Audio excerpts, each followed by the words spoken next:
Meraikan sambutan hari jadi anaknya. Kek lambat sampai. Oh, ya ke? Pukul 8 tadi pun sampai. Itu dia, dan memang sempat lagi bergegas ke sini. Okey, terima kasih Z.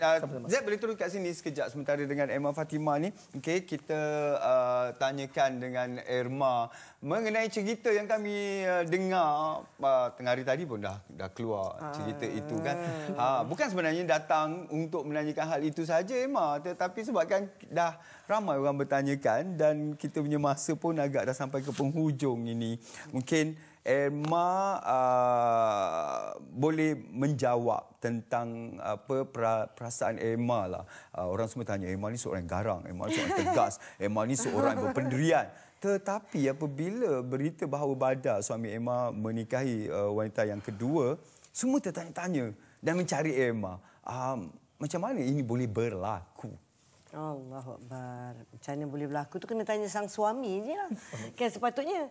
Okey, tak apalah. Saya rasa saya sudah jawab banyak soalan tu. Sebaik sampai kat Spain je dah dihujani dengan persoalan-persoalan tu. Okeylah.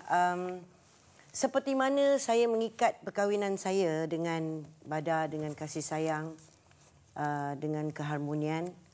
Begitu jugalah saya harus membuka ikatan tu dengan juga kasih sayang dan keharmonian. Apabila kita bercakap soal poligami, saya percaya semua orang akan berfikiran negatif dan termasuk saya juga. Saya sebagai seorang perempuan harus ada perasaan itu, tetapi saya harus berfikiran positif supaya ianya tidak berlaku kekecewaan. Dia berlaku dalam penuh keharmonian kerana apabila kita menyayangi seorang, kita harus melepaskan orang itu pergi dengan juga kasih sayang. Saya percaya itu. Emma tak melepaskan kan? Emma berkongsi sahaja. Ini saya nak tanya ni. Bercerita tentang itu, mengizinkan itu bukan bererti saya menghalalkan poligami dalam hidup saya ataupun menerima poligami itu.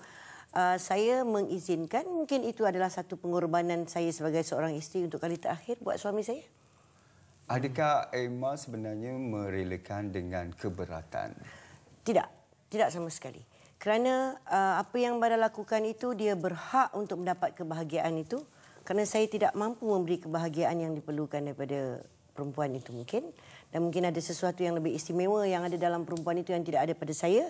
Dan saya percaya saya melepaskannya dengan kebahagiaan untuk dia. Tapi maaf Emma, Pak nak tanya, kalau Emma merelakan, sebab ada yang tertanya kenapa pernikahan itu berlaku di negara seberang. Yang tu tak dapat dia nak menjawab tu, kena tanya dia lah. Saya pun tak tahu kenapa dia kahwin kat sebelah sana tu, kat negara luar tu. Sebab saya tak tahu di mana dia berkahwin.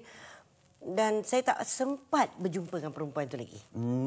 Tadi kita sebagai rakyat Malaysia kita dipaparkan dengan berita-berita berani begini. Dulu orang tak nak berborak mengenai ini dan Emma sanggup meninggalkan majlis jadi demi partner dan juga apa kata Malaysia dan juga penonton semua datang sini dan Emma ringan kaki melangkah untuk bercerita. Emma sangat bersedia nampak gayanya Emma untuk diajukan dengan soalan-soalan macam ni. Tak, kalau saya tak datang, benda ini tetap akan menghujani saya. Orang akan cari saya dan saya rasa saya dah jawab. Saya dah jawab dengan Pak Ni, saya dah jawab dengan pagi tadi, saya dah jawab. Saya rasa cukup. Ini adalah yang terakhir saya jawab. Lepas ni, saya harap tidak ada lagi persoalan ataupun pertanyaan mengenai perkahwinan Badar. Restuilah seperti mana saya merestui dia dan jangan dijadikan sensasi dan isu tentang perkahwinan ini. Saya meredakannya dan merelakan Badar berkahwin untuk kebahagiaannya. Okey, Emma, adakah seperti ada di antara isteri bermadu yang lain yang berjumpa dengan isteri kedua ataupun Emma ada hubungan dengan isteri kedua? Setakat ni belum. Mungkin selepas ini saya kalau boleh saya minta pada Allah supaya diberikan keikhlasan yang seikhlas-ikhlasnya untuk saya menerima dia sebagai adik saya, menerima dia sebagai sahabat saya, menerima dia sebagai madu saya. Dan maksudnya Emma belum bersedia lagi untuk bertemu? Bukan belum bersedia, saya dah bersedia. Saya dah bersedia daripada 20 tahun yang sudah. Untuk bertemu dengan Aida namanya? Bukan Aida, bukan saja Aida. Sesiapa saja yang dikasihi oleh Badar, ketika saya memberi keizinan itu dan saya sudah siap untuk bertemu dengan perempuan itu. Wow, 30 November tahun 1990 adalah tarikh keramat di mana Erma Fatimah dinikahkan bersama dengan Bada, dan kekuatan bersama berapa tahun ya, dah 24 tahun bersama. Okey, mula-mula disuarakan, adakah hancur hati Erma ataupun menangis atau apa? Saya tahu Erma ni kita nampak kat luar, tapi tak tahu sebenarnya peribadi Erma macam mana. Okey, yang kali ini mungkin tidak kot. Yang sebelum ni pernah berlaku yang badan tak berkahwin lain. Ya, itu ada kabar yang pertama tahun lalu. Beberapa tahun lalu sebenarnya. Okey. Saya mungkin tidak hancur tu tidak mungkin, tetapi terkejut. Orang yang kita bersama 24 tahun dan saya akan melepaskan dia pergi. Pergi itu saya tidak tahu. Pergi untuk selama-lamanya daripada hidup saya atau tidak, wallahu alam, itu atas takdir Allah. Saya tak berani menentukannya, dan merasa kehilangan itu ada. Saya rasa kali ini memang betul ianya berlaku dan saya akan melepaskan dia pergi, dan itu adalah realitinya. Macam tu. Kalau tidak, selalunya apabila perkataan itu diberi, SMS yang dihantar kepada saya selalu terasa macam, is this a script? Adakah ini skrip yang dia nak kahwin lain tu? Saya selalu merasa dia salah hantar ke, ni skrip ke apa ke? Selalunya begitu. Tetapi kali ini ia menjadi satu kenyataan dan realiti untuk saya. Okey, dan apa yang membuat, di mana Erma kumpulkan tenaga, kekuatan? Mak saya dan anak-anak saya. Kerana saya tidak boleh tumbang. Saya harus berdiri kuat dan saya harus terima ni dengan senyuman, dengan kekuatan. Kerana kekuatan saya adalah kekuatan untuk mak saya dan anak-anak saya. Okey, Erma kata Erma tak pernah bersua dengan wanita yang bernama Aida ini, dan kita ada gambar ni. Adakah ini Aida dimaksudkan? Saya tak tahu sama ada Erma atau mungkin Aida ke, Aida mana pula ke kan. Okey, jadi kita saksikan gambar ni sekejap. Mungkin Erma pernah melihat foto ni. Saya dihantar dengan berbagai foto sebenarnya oleh orang kepada saya dengan berbagai macam statement. Bukan saja gambar kahwin dan gambar-gambar mereka berdua, saya dah terima sebelum saya mendapat berita tu. Dan ini Erma Erma datang ke sini, tidakkah dengan kesudian Erma dan juga hormat Erma kepada jemputan ini, terima kasih sangat-sangat, tapi tidakkah Erma terfikir adakah Erma mendapat kebenaran daripada Bada untuk bercakap mengenai, bukan tadi siang pun kita dah tengok, adakah memerlukan itu ataupun Bada sangat terbuka mengenai perbualan? Saya percaya Bada sangat terbuka, dan saya juga tahu Bada sangat tahu saya dan kenal saya. Apapun, saat ini dia masih suami saya dan adalah menjadi tanggungjawab saya untuk menjaga aib keluarga saya dan martabat dan maruah suami saya dan rumah tangga saya. Okey, kekangan masa mungkin antara sebabnya Erma terlalu sibuk di lokasi. Adakah itu antara sebab Bada kahwin lain? Ya Allah, apabila berlakunya seorang lelaki mengahwini perempuan lain, sudah tentu sebagai seorang isteri yang pertama, saya harus mencari kelemahan saya. Dan salah satu kelemahan saya adalah malang bagi seorang wanita yang tidak dapat melahirkan zuriat kepada suaminya. Dan mungkin itulah kelemahan yang paling utama yang ada pada diri saya. Selama 24 tahun kami berkahwin, saya tidak dapat memberikan zuriat kepada dia. Dan yang kedua adalah kerana saya workaholic. Saya mengakui bahawa hidup saya dan kebahagiaan saya adalah kerja saya. Ya.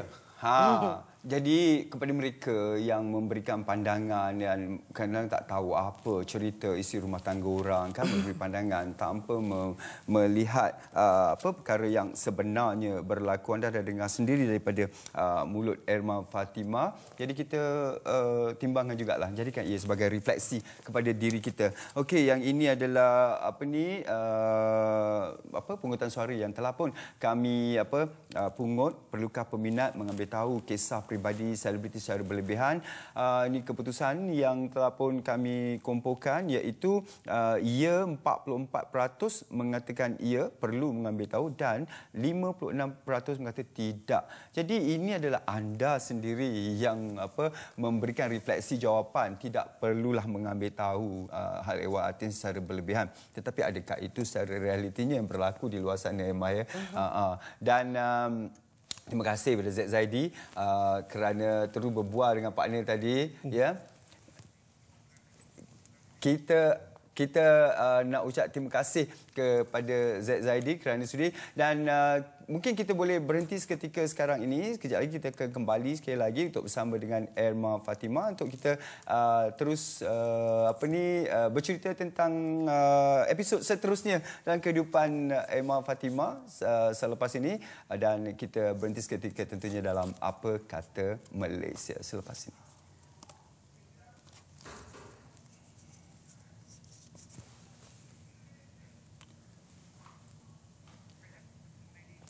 Ya, kita masih lagi menunggu isyarat daripada, sebab sekarang ini kalau ikutkan anda tahu ya, sebenarnya kita punya rancangan ini adalah 1 jam, tetapi kehadiran Emma Fatimah ini memberikan ruang untuk kami mendapat signal daripada pihak stesen untuk memanjangkan lagi perbualan ini untuk kita lebih mengenali. Saya rasa macam tak seronok pula tadi datang masuk Emma terus kita tanyakan, Emma macam mana Emma, kan? Sebab saya mengambil masa yang lama untuk meyakinkan Emma untuk datang, dan Emma agak sangat terbuka hati.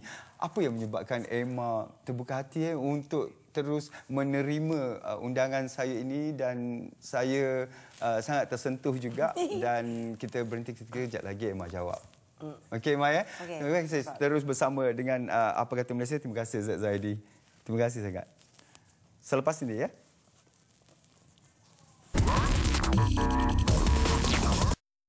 Berita anda, suara anda, secara langsung, bila-bila masa. Kongsi dan ikuti kami dengan analisis, tidak hanya berita. Dalami, fahami, luaskan pandangan. astroawani.com. Baru 3 minggu kita bersiaran, kita telah pun mencipta satu sejarah baru apabila kita panjangkan waktu perbualan kita kepada setengah jam lagi untuk kita terus bercakap, sebab tetamu datang. Kita sebagai tuan rumah, kita harus menerima tetamu itu dalam apa keadaan sekalipun. Terima kasih kepada Erma yang sudah datang. Pak Nil menelpon menghantarkan mesej kepada Erma. Erma pun terperanjat bila Pak Nil mengatakan bahawa nak jemput Erma. Kenapa ni tiba-tiba pula ni? Jadi apa sebenarnya Emma menyebabkan Emma sudi terima? Sebab Emma tahu yang Emma akan ditanyakan mengenai soalan ini. Mungkin kerana dia adalah Aznil Nawawi. Terima kasih, Emma. Terima kasih sangat. Sebagai kawan lama saya, dan saya juga percaya walaupun Aznil bukan sahabat baik saya, tapi Aznil akan memahami situasi saya, dan Aznil juga tahu kenapa saya harus berada di sini. Dan atas keikhlasan dan kemahuan itu saya datang. Dan saya juga percaya bahawa apa pun saya harus jawab benda ni. Kerana kalau saya tak jawab, dia akan ganggu lagi spekulasi. saya. Orang akan terus berfikiran yang tidak baik. Okey. Sebab saya kenal Erma sebagai seorang yang tegas, sebab saya pernah tengok cara dia mengarah di lokasi, dan beliau juga merupakan seorang yang fun, kan? Yang katanya jangan fun, gila sebenarnya kata Erma. Jadi orang seni ni bukan fun je, gila. Tetapi pada waktu yang sama hari ini saya mengenal satu sisi baru pula dalam diri Erma. Itu seorang wanita yang sangat kuat dan seorang wanita yang ada kelembutannya. Di mana Erma keluarkan kelembutan, sayang ini, kalau selain daripada tempat yang di mana lalunya? Okey, sebagai seorang pengarah, saya harus memakai topi yang berbeza, kan? Saya kena macho dekat set, saya harus menjadi kuat, saya pemimpin. Tetapi apabila saya menjadi seorang pengarah, yang diasuh dan diajar oleh Bada adalah letakkan crown pengarah itu di luar gate rumah. Apabila saya masuk di dalam rumah itu, saya bukan lagi pengarah dan saya tak boleh mengarah-ngarah suami saya, kerana khalifah di dalam sebuah rumah tangga itu adalah Bada. So mungkin dalam pada 24 tahun perkahwinan kami, itu yang diajar saya, Itu yang dia asuh kepada saya, dan mungkin kesabaran dan kelembutan itu yang terbitnya dalam hati saya menjadi isteri Bada. Tak ramai orang boleh menidakkan perasaan. Bagaimana Erma menidakkan perasaan? Switch on, switch off bila berada di lokasi. Erma lupakan masalah rumah dan pergi ke Spain kan. Spain itu untuk penggambaran. Shooting, ya. Penggambaran. Dan ketika itu orang di negara ini tengah bergolak bercakap mengenai perkahwinan itu. Bagaimana Erma boleh memisahkan, mengasingkan? Mungkin sebab itu yang diajar oleh Bada daripada sejak kahwin aku. Masa saya jadi pengarah, itu yang pertama yang diutamakan adalah kau tidak boleh mengarah di dalam rumah ini. Mungkin itu. Jadi saya dah terbiasa hampir 20 tahun kan, 20 tahun lebih. Saya sudah biasa dengan hidup yang seperti itu. Mungkin kerana itu saya tidak rasa janggal atau apa. Dan saya dapat membezakan antara saya di luar dan sebagai isteri di rumah. Tapi kalau bersama dengan adik-beradik, Erma bagaimana? Seorang kakak yang macam mana? Pernah bergaduh juga dengan Umi Aida katanya? Memang dia, sebab tu saya tak boleh kerja lama-lama dengan dia. Episod je memang kantoi mesti gaduh punya. Sebab dia suka provoke saya. Mungkin dengan adik-adik, they are not only adik saya. Dia orang adalah kawan saya juga. Sebab saya tak ramai kawan. Ya, saya tidak ramai kawan. Saya tidak pandai, mungkin saya tidak pandai berkawan rapat. Saya ada segelintir saja kawan yang betul-betul kawan macam tu, yang boleh saya share banyak benda. Saya tak ramai kawan. Jadi kawan saya adalah adik saya. Adik saya yang mendengar keluhan saya, adik saya yang bersama-sama gembira dengan saya. Sebab tu kalau saya pergi overseas, pasti ada one of them yang ikut saya. Jadi di situlah tempat Erma berkongsi rasa, ataupun Erma masih lagi keras tak mau berkongsi dengan adik-beradik juga? Kongsi juga ya. Tapi ada certain part mungkin mungkin saya seorang manusia yang penyimpan kot tentang sakit dan luka itu. Macam mana dengan adik-beradik pula? Adik-beradik juga berkongsi masalah dengan Erma? Yes. Semua. Semuanya berkongsi masalah. Ya. Okeylah, Erma kalaulah diberi peluang untuk Erma bertemu dengan Aida, wanita itu, adakah Erma nak rancang ataupun biar ia berlaku secara kebetulan atau macam mana? Rancang Saya rasa mungkin saya dapat rasa bahawa dalam masa terdekat ni insya-Allah saya akan berjumpa dengan dia. Mungkin Bada akan bawa jumpa dengan saya, mungkin. Dan sebenarnya Erma kita bukannya nak terus mengasak Erma dengan pertanyaan-pertanyaan macam ni kan. Saya dah siap. Erma nampak dah kali siap ni untuk digasak. yang bersedia untuk ditanya dengan soalan-soalan begini. Erma tak ada bangkang ke Erma pada awalnya? Sebab ramai yang tanya, ini adakah Erma ataupun ini adalah lakonan ataupun tidak. Ini bukan lakonan. Ini adalah keizinan yang telah saya berikan kepada Bada sejak hampir 20 tahun yang lalu. Oh, awal-awal lagi Erma dah beritahu. Saya dah bagi izin kepada dia untuk berkahwin. Saya sudah memilih beberapa calon pun tetapi dia reject. Ya, itu yang saya baca. Erma katakan Erma hingga sanggup pergi untuk meminang calon isteri kedua jika Bada berkeinginan. Ya. Tetapi adakah ini Erma meminang bagi pihak Bada? Yang ni tak meminang. Itulah sedih jugalah sebab tak dapat pinang dia. Kenapa Erma tak diberitahu? Sebab kalau saya dapat pinang dia, komplit lah saya punya hajat saya. Hajat saya adalah apabila saya mengizinkan Bada, bererti saya harus meminang dia. Seperti mana saya menerima dia dengan baik, begitu juga saya harus lakukan itu. Tapi saya tak sempat lakukan itu. Tidak diberi peluang? Tidak diberi peluang mungkin. Mungkin Bada tak nak kasih saya buat tu. Tapi alhamdulillah benda itu dah jalan dengan baik. Okey, ketika benda itu berjalan dengan baik, di mana Erma? Masa bila? Di masa pernikahan majlis itu. Majlis pernikahan atau pernikahan? Pernikahan berlaku 2 bulan yang lalu lagi. Ya. Di bulan April. Di mana Erma ketika itu? Di lokasi. Saya sedang syuting. Dan Erma tahu? Drama Takhta. Dan ketika itu Erma tahu? Tahu. Macam mana Erma menjawab soalan dalam diri dan melayan? Saya mungkin tak sempat kot nak layan perasaan tu. Kerana Takhta ni ada satu drama yang saya dah bagi sepenuh jiwa raga saya buat dia dan memang benda tu stres dekat set. Kita syuting daripada pagi sampai 4 pagi sampai 5 pagi, balik kadang-kadang pukul 6 pagi. Saya syuting di Melaka, di Perak dan di KL. Dan itu antara penyelamat. Saya sebenarnya kerja itu adalah penyelamat kepada saya untuk melayan perasaan sedih atau terkejut atau apa.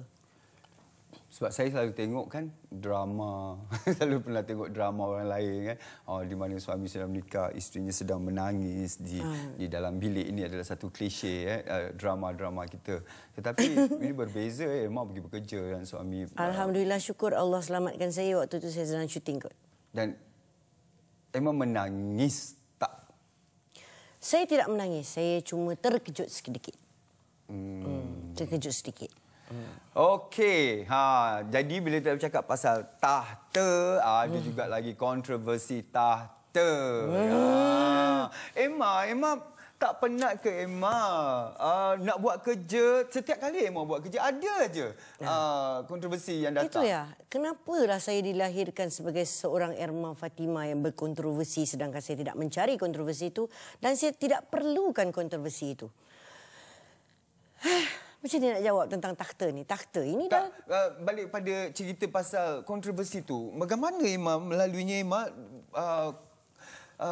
Kalau bukan calon-calon orang melalui dengan kontroversi, dengan kenyataan yang memeranjatkan semua ini kan, ini bukan Emma Fatimah, dia kata. Kau nak tanya Emma Fatimah, kau nak satu jawapan, kau kena harus bersedia. Dan tiba-tiba Emma memberikan satu jawapan mengenai tahta yang Emma rasa penonton dah bersedia ke untuk menerima jawapan itu? Okey. Mungkin penonton salah tafsir tentang jawapan saya itu. Kerana mereka tidak melihat di satu sudut lain yang mana apabila seseorang atau beberapa orang yang provok saya mengatakan bahawasanya saya ni akan masuk neraka berdosa kerana membuat cerita yang berkembar ni. Saya tidak menolak hukum. Saya tidak menidakkan hukum. Saya tahu hukumnya berdosa. Saya membuat cerita yang begitu. Tetapi saya mengatakan bahawasanya okeylah kalau kau dah kata aku masuk neraka, aku terima. Tetapi neraka itu bukan kau yang penentunya. Yang menentukannya Allah. Adakah saya yang masuk neraka atau tidak? Sebab dia orang yang provok saya. Dia orang yang kata saya menanggung dosa sepanjang hayat saya. Saya akan dimasukkan ke dalam neraka based on dia statement. Andaian mereka. Jadi saya menjawab andaian mereka. Saya bukan menjawab hukum. Saya tahu, saya taklah bodoh sangat. Saya tahu bahawasanya hukumnya salah tetap salah.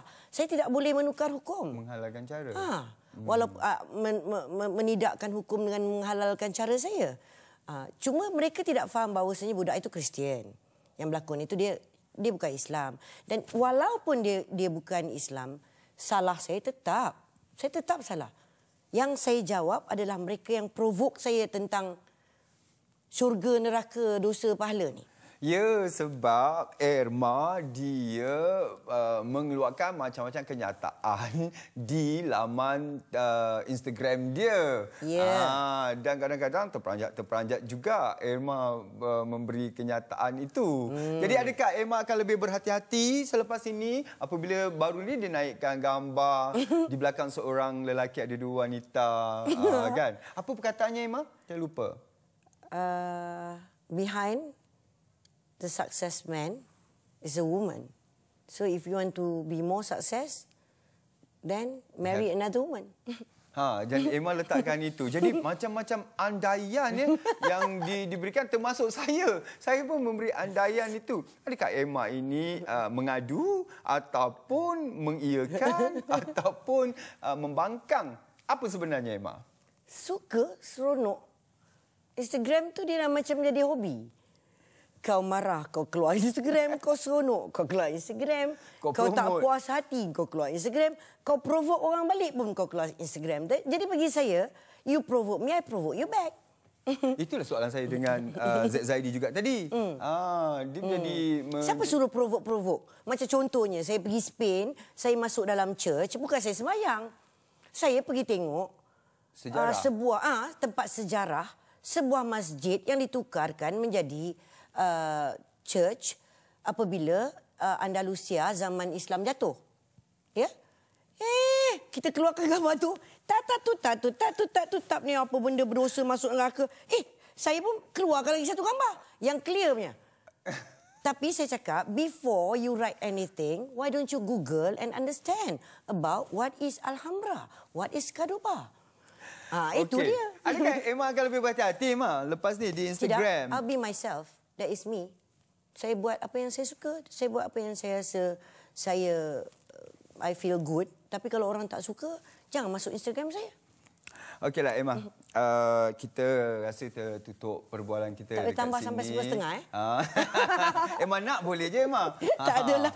Sebab ada juga lagi yang menanyakan, Emma tahu ke kedudukan rumah tangga Umi Aida dan suaminya katanya. Tahu, mestilah tahu adik saya. Dan itu yang Umi pun tidak memberi apa-apa kenyataan. Adakah kakaknya boleh mengiya atau menidakkan? Tak boleh lah. Mana boleh, dia kena tuan punya badan nak cakap. Nanti you panggil lah dia datang sini pula untuk bagi statement tentang rumah tangganya. Nantikan kehadiran Umi Aida, insya-Allah. Okey, Emma, kalau saya ucapkan terima kasih setinggi gunung pun saya rasa tak cukup dah untuk Emma terus datang sini dan bercerita hati ke hati dengan saya. Saya ucap terima kasih sangat. Tapi Emma, kalaulah beri kesempatan untuk Emma bercakap dengan madu Emma yang ketika ini katanya menonton, apa yang Emma nak katakan pada Aida? Okey. Saya melepaskan Bada kerana saya tahu saya gagal menjadi isteri yang baik. Bada mengahwini Aida kerana saya tahu ada keistimewaan yang ada pada Aida yang tiada pada saya. Maka jagalah Bada sebaik-baiknya, lebih baik daripada saya menjaga dia, dan berilah kasih sayang dan cinta kepada dia dengan sepenuh hati. Saya cuma dapat doakan semoga Bada dan Aida akan bahagia sehinggalah ke akhir hayat. Amin. Dan saya sebenarnya doakan agar Irma juga terus membahagiakan kehidupan beliau dan juga keluarga, sebab anak-anaknya juga ada 5 orang yang walaupun Irma kata tidak memberikan zuriat, tapi bagi saya itu adalah tetap anak Irma. Itulah jantung hati saya sekarang. Tanpa mereka tidak mungkin kami akan bertahan 24 tahun, dan mereka adalah cahaya hidup kami sepanjang perkahwinan saya dan Bada. Ya, dan kita di sini saya nak ucapkan ribuan terima kasih kepada semua anda yang terus bertahan menonton selama 1 jam setengah H Live Apa Kata Malaysia ini bersiaran, dan kami di sini ingin menjadi kawan kepada anda dan juga rakan kepada rakan-rakan lain yang terlibat, dan di sini bukannya tempat untuk kami mencetuskan provokasi atau mencetuskan apa-apa perbalahan, tetapi di sini untuk kami memberi ruang kepada tuan punya badan yang sering disalah ertikan atau mungkin orang tak kenal, untuk terus kita berkawan dan terus kita mengenali. Dan saya sebagai orang kawan di dalam industri ini, saya sentiasa gembira dengan kehadiran rakan-rakan saya untuk bercerita, sebab kadang-kadang kesempatan itu adalah sangat berbeza berbanding anda dengan rakan-rakan anda. Terima kasih sekali lagi, Emma. Sama-sama. Happy birthday to your girl. Ni yang umur 6 tahun tu ke? Yang 8 tahun. 8 tahun tu. Ain. Ya. Ain. Happy birthday Ain. Uncle Azni nak ucapkan selamat hari jadi untuk Ain yang ke-8 tahun. Okey, ada hadiah sikit Uncle bagi untuk Ain, okey. Dan jadi anak yang baik. Okey, tolong mak jangan susahkan lagi hati mak ni, okey. Dan Emma kuat terus, Emma, ya. Insya-Allah.